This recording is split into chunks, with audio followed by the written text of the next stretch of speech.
منافقت اور نجاست کو قرآن نے اس کا نام لے کر نشانہ بنایا اور اس کی بربادی کو بیان کیا۔ یہ شخص بنی ہاشم کا سردار رسول اللہ صلی اللہ علیہ وآلہ وسلم کا چچا اور آپ کا ہمسایہ ابو لہب تھا، جو اپنی روایات اور خیر کے کسی پہلو سے قطعی ناآشنا تھا۔ جب قریش نے دیکھا کہ ان کی تمام تر کوششوں کے باوجود اسلام قبول کرنے والوں کی تعداد بڑھ رہی ہے اور حضرت حمزہ اور حضرت عمر کے اسلام لانے کے بعد ان کے سارے منصوبے ناکام ہو چکے ہیں، تو انہوں نے ایک نیا اور زیادہ سخت حربہ اپنانے کا فیصلہ کیا۔ ابن اسحاق، موسیٰ بن عقبہ، عروہ بن زبیر، ابن سعد اور دیگر مورخین کا کہنا ہے کہ جب قریش نے محسوس کیا کہ صحابہ حبشہ میں امن و سکون سے رہ رہے ہیں اور مکہ میں اسلام تیزی سے پھیل رہا ہے، تو انہوں نے رسول اللہ صلی اللہ علیہ وآلہ وسلم کو قتل کرنے کی سازش کی۔ جب اس منصوبے کی خبر حضرت ابو طالب کو ملی تو انہوں نے بنو ہاشم اور بنو مطلب کو اکٹھا کیا۔ ان دونوں قبائل نے رسول اللہ صلی اللہ علیہ وآلہ وسلم کو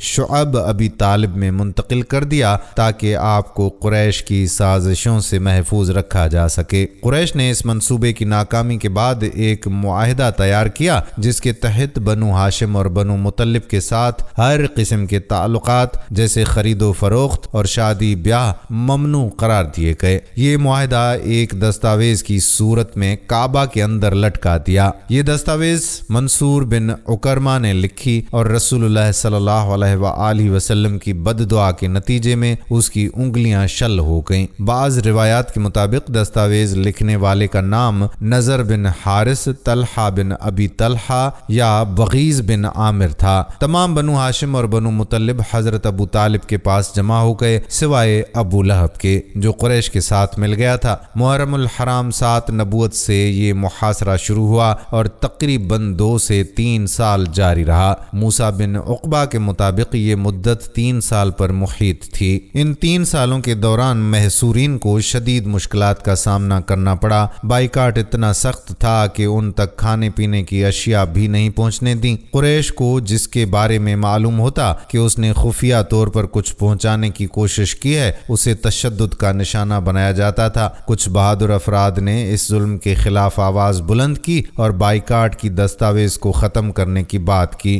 ان افراد میں ہاشم بن عمرو، زبیر بن ابی امیہ، مطعم بن عدی، زمعہ بن اسود اور ابو البختری بن حشام شامل تھے، جن کا بنو ہاشم اور بنو مطلب سے قریبی تعلق تھا۔ ابن ابی شیبہ کی روایت کے مطابق جنگ بدر کے دن رسول اللہ صلی اللہ علیہ وآلہ وسلم نے اعلان فرمایا کہ مشرکوں میں سے کسی کو امان حاصل نہیں سوائے ابو البختری کے۔ اگر کوئی مسلمان اسے گرفتار کرے تو آزاد کر دے، کیونکہ رسول اللہ صلی اللہ علیہ وآلہ وسلم نے اسے امان دی ہے۔ تاہم جب اسے ڈھونڈا گیا تو معلوم ہوا کہ وہ پہلے ہی قتل ہو چکا تھا۔ ابن حشام بیان کرتے ہیں کہ جب بائیکاٹ کی دستاویز اتاری گئی تو یہ ظاہر ہوا کہ دیمک نے اللہ کے نام کے سوا باقی سب کچھ ختم کر دیا تھا۔ ایک روایت میں ذکر ہے کہ محصورین کو بائیکاٹ کے دوران شدید بھوک، سخت مشکلات اور مصائب کا سامنا کرنا پڑا، یہاں تک کہ انہیں جھاؤ اور کیکر کے پتے کھانے پڑے۔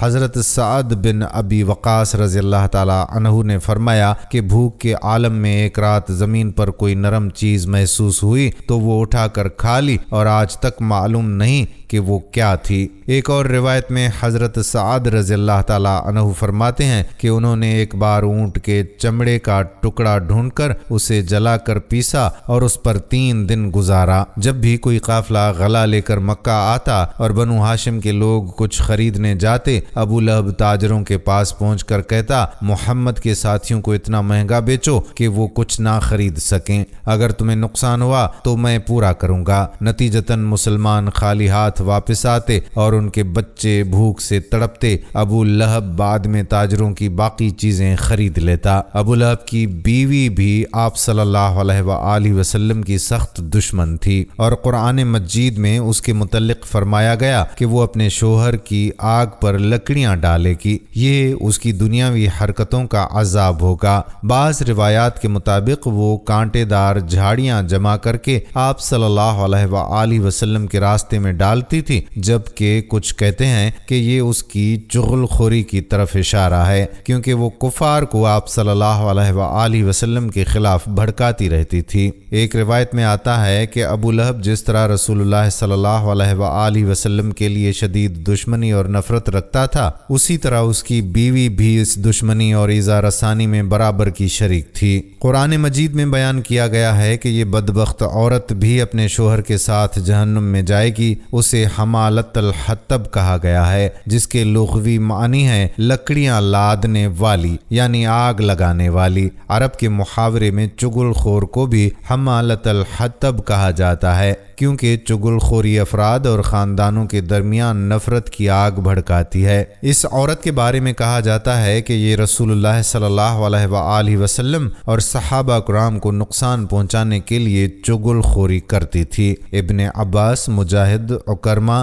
اور دیگر مفسرین نے بھی اس کی تشریح یوں کی ہے کہ یہ چغل خور تھی۔ کچھ مفسرین جیسے ابن زید اور ضحاک اس کو حقیقی معنی میں لیتے ہیں اور بتاتے ہیں کہ یہ عورت خاردار لکڑیاں جمع کر کے لاتی اور رسول اللہ صلی اللہ علیہ وآلہ وسلم کے راستے میں بچھاتی تاکہ آپ کو تکلیف پہنچے۔ قرآن نے اس حرکت کو حمالت الحطب کے طور پر بیان کیا ہے۔ بعض مفسرین کا کہنا ہے کہ قیامت کے دن اس کا یہ حال ہوگا کہ جہنم کے درختوں، زقوم وغیرہ کی لکڑیاں اٹھا کر اپنے شوہر کی آگ کو بھڑکائے گی، جیسا کہ دنیا میں وہ اس کے کفر اور ظلم کو بڑھاتی تھی۔ صحیح حدیث میں رسول اللہ صلی اللہ علیہ وآلہ وسلم نے فرمایا کہ چغل خور جنت میں داخل نہ ہوگا۔ حضرت فضیل بن عیاض نے کہا کہ 3 اعمال انسان کے تمام نیک اعمال کو برباد کر دیتے ہیں: غیبت، چغل خوری اور جھوٹ۔ عطا بن صائب نے حضرت شعبی سے روایت کیا ہے کہ رسول اللہ صلی اللہ علیہ وآلہ وسلم نے فرمایا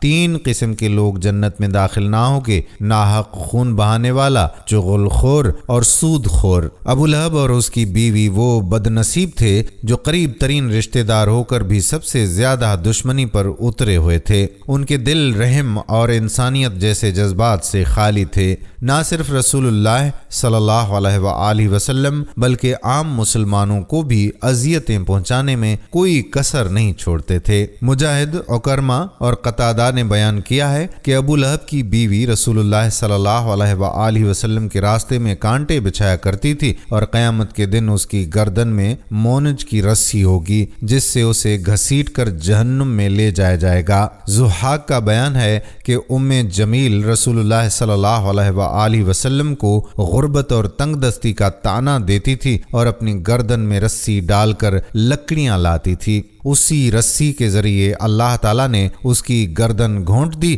اور اسے ہلاک کیا۔ قیامت کے دن اس کی گردن میں آگ کی زنجیر ہوگی۔ مجاہد اور ارواح بن زبیر کہتے ہیں کہ وہ زنجیر اس کے منہ سے داخل ہو کر اس کے جسم کے نیچے سے باہر نکلے گی۔ سعید بن مسیب کے مطابق جمیل کے پاس ایک قیمتی ہار تھا جس کے بارے میں اس نے کہا کہ وہ اسے محمد صلی اللہ علیہ وآلہ وسلم کی مخالفت میں خرچ کرے گی۔ قیامت کے دن اسی ہار کے ذریعے اسے عذاب دیا جائے گا۔ جب سورۃ لہب نازل ہوئی اس وقت ابو لہب اور اس کی بیوی زندہ تھے۔ اللہ تعالیٰ نے خبر دی کہ وہ دونوں جہنم میں عذاب پائیں گے، یعنی وہ ایمان نہیں لائیں گے اور کفر کی حالت میں مریں گے۔ چنانچہ یہ پیشگوئی پوری ہوئی اور دونوں کفر پر ہلاک ہو گئے۔ یہ اللہ تعالیٰ کی غیب کی ایک عظیم نشانی ہے۔ ابو لہب جنگ بدر میں شریک نہ ہو سکا۔ جب کفار مکہ شکست کھا کر واپس آئے اور جنگ کے حالات سنائے تو ابو لہب کو شدید صدمہ ہوا۔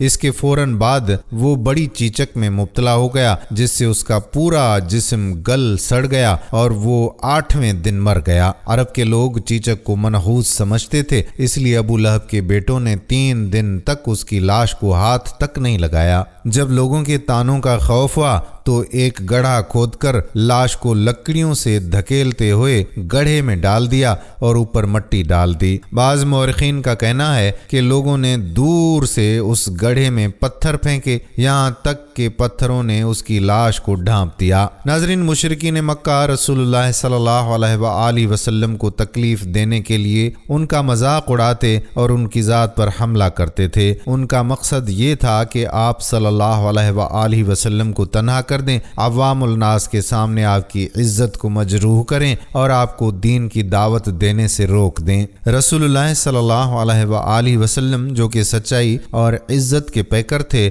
اس رویے سے متاثر ہوئے بغیر ثابت قدم رہے اور اپنی دعوت کو جاری رکھا۔ ابن سعد، ابن اسحاق اور بلازری نے ان مشرکین کے نام گنوائے ہیں جو آپ صلی اللہ علیہ وآلہ وسلم کا مذاق اڑایا کرتے تھے۔ ان میں سے 2 افراد کے سوا باقی سب جنگوں میں مارے گئے یا فتح مکہ سے پہلے ہلاک ہو گئے۔ یہ بد دعا کے اثرات تھے جو آپ صلی اللہ علیہ وآلہ وسلم نے ان کے حق میں کی تھی۔ ان بدبختوں میں ابو جہل، ابو لہب، اسود بن عبد یغوث، ولید بن مغیرہ، عاص بن عقبہ بن ابی معیط اور ابو سفیان شامل تھے۔ ابو لہب جو کہ رسول اللہ صلی اللہ علیہ وآلہ وسلم کے قریبی رشتہ دار تھے لیکن اپنی عداوت میں سب سے نمایاں تھے۔ بلازری نے ایک واقعہ بیان کیا کہ بعثت سے قبل بھی ابو لہب اور ابو طالب کے درمیان اختلافات تھے اور ایک جھگڑے میں رسول اللہ صلی اللہ علیہ وآلہ وسلم نے ابو لہب کو ابو طالب سے ہٹایا تھا۔